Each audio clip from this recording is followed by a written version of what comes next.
সাগর পথে মালয়েশিয়া পাচারের উদ্দেশ্যে নারী ও শিশুসহ বেশ কিছু সংখ্যক ব্যক্তিকে টেকনাফের হাবিবছড়া সংলগ্ন গহীন পাহাড়ি এলাকায় বন্দী করে রাখা হয়েছে।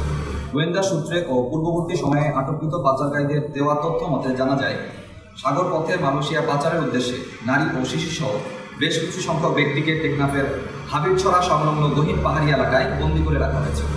প্রাপ্ত তথ্যের ভিত্তিতে আজ 26 অক্টোবর 2025 তারিখ রবিবার মধ্যরাত 2টায় বাংলাদেশ কোস্টগার্ড ও নৌবাহিনী কর্তৃক উক্ত এলাকায় একটি যৌথ অভিযান পরিচালনা করা হয়।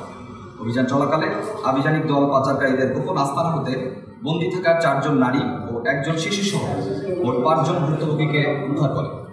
এ সময় যৌথ বাহিনী 1 জন পাচারকারীকে আটক করতে সক্ষম হয়।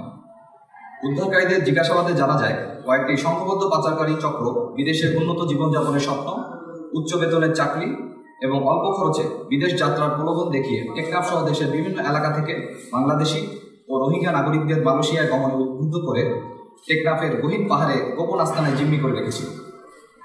পরবর্তীতে পাচারকারীরা তাদের সুবিধাজনক সময়ে মেরিন ড্রাইভ সংলগ্ন উপকূল হতে বোট যোগে মালয়েশিয়ায় পাচার করার পরিকল্পনা করছিল। তারা আরও জানায় যে পাচারকারীরা তাদের আটকে রেখে নির্যাতনের মাধ্যমে মুক্তিপণ আদায় করার চেষ্টা করছে।